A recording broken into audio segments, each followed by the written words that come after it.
Back each weekend, ABC 10's Walt catches up with the journalists about the biggest political stories of the week. So here's our Walt with more. Welcome to our weekly discussion of all things current in California politics. I'm Walt Gray, joined this week by Rich Eisen, editor-in-chief of Capital Weekly publication. Rich, good to have you back. There's always a looming government shutdown in terms of what president we may choose in November. Who might be the best, in your opinion, that would avoid this seemingly endless thing? Well, you know, it's an interesting question because Congress has the power to enact legislation.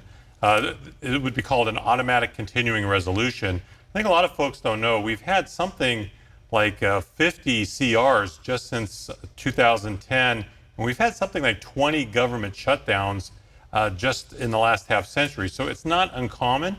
There's not always a lot of will, though, to pass a bill like that. And essentially what an ACR would do would be to just impose the previous year's funding formulas until the next time. But, you know, there's sometimes people are not in favor of that because they think it just allows lawmakers to kick the can down the road. So right. To directly answer your question, it really depends on who's in power and how much motivation they have to change things. Right, whichever way the winds are blowing at the time. Absolutely. Okay, I want to get the facts right on this. We're going to talk about reparations here.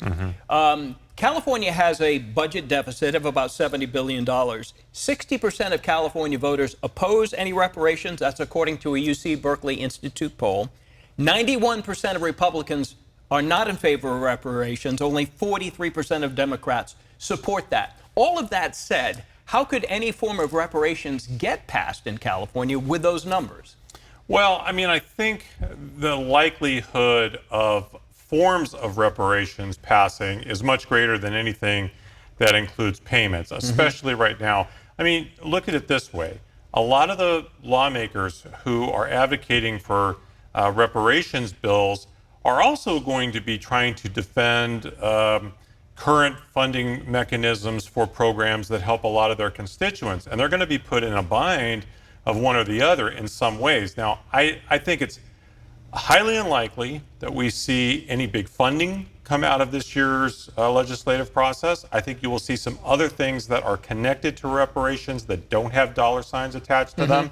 But I don't think you're going to see, in a budget year, it's going to be like this one. It's going to be very, very hard to get the governor's signature on anything that hands out a lot of cash. So it may not be cash reparations per se, as many have been requesting. It could be in the form of job training or educational credits or some type of free education, yes? Well, I don't even know about the education aspect of it. I think there's going to be some other things, because there's a whole spectrum of bills right now, well over a dozen, that the Legislative Black Caucus endorsed.